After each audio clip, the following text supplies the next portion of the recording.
Flaqa li damet għaddej 4 sigħat, il-bord tal-MEPA vvota favur li fl-ewwel 9 xhur tas-sena d-dieħla l-estensjoni tal-Power Station ta' Dellimara titħaddem bil-heavy fuel oil, l-iktar żejt li jniġġes.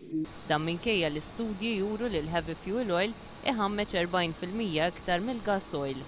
10 membri tal-bord ivvutaw favur l-użu tal-heavy fuel oil. Kien biss id-deputat Laburista Rodrigue Galdes li vvota kontra.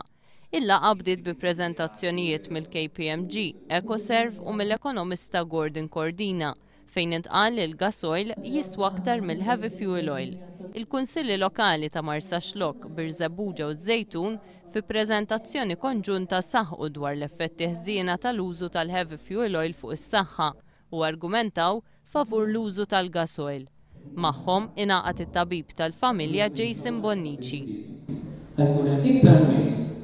Li jfittxu għajnuna medika minħabba mart kardiovaskolari ġifieri tal-qalb u minħabba mart marbut mas-sistema respiratorju ġifieri tal-pulmun tan-nies.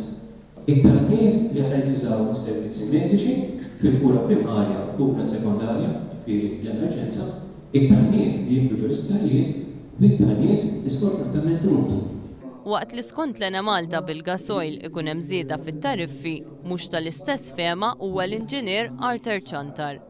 Il-tħaddim tal-estensjoni l-ġdida ta' Dellimara bil-gasoil, bil-diesel ġifieri, l-elettriku joħroġ 17% irħas, u naċċenna irħas mill-elettriku prodott illum fil-power station tal-Marsa bil-heavy fuel oil.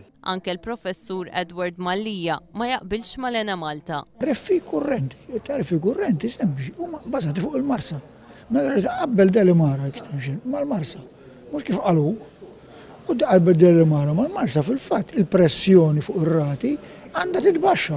L-Inġinier Chantar qal li f'Marsaxlokk u f'Birżebbuġa il-livelli ta' trappin diġà jaqbeż b'darbtejn l-ammont stipulat mill-Unjoni Ewropea u l-użu tal-heavy fuel oil iżid dan it-trapp bi 63%.